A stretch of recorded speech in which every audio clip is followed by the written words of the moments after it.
এই আমার সানডের রান্নাবান্না কমপ্লিট। শুধু মাছ করেছি, আলু দিয়ে ঝোল পাতলা। আর এবার খাবার বাড়বো, ভাত হচ্ছে।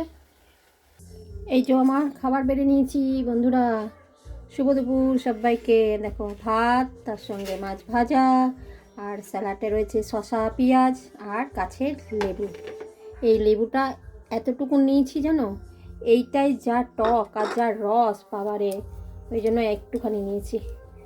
এই লেবু, একদম গাছের লেবু। আর এই যে মাছ বানালাম, এবার এই মাছটা নিয়ে নিলাম মাছের ঝোল আলু দিয়ে। আর আমি যেভাবে রান্না করলাম ওইভাবে তোমরা করে দেখো। আর তোমরাও আজকে সানডেতে কে কী বানাচ্ছো অবশ্যই কিন্তু জানিও, ঠিক আছে?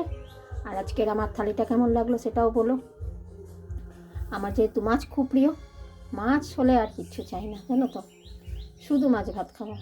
আজকে ঠিক করেছি শুধু মাছ আর ভাত খাওয়া, ব্যাস। ঠিক আছে, চলো তবে টাটা। সবাই ভালো থেকো, সুস্থ থেকো। আর আমার ভিডিও দেখে কমেন্ট করো, লাইক করো, ছোটো ছোটো কমেন্ট করো। তোমাদের কমেন্টের অপেক্ষায় রয়েছি। সবাই ভালো থেকো। আবার দেখা হবে অন্য কোনো ভিডিওতে। ততক্ষণের জন্য সবাই ভালো থেকো, টাটা সবাইকে।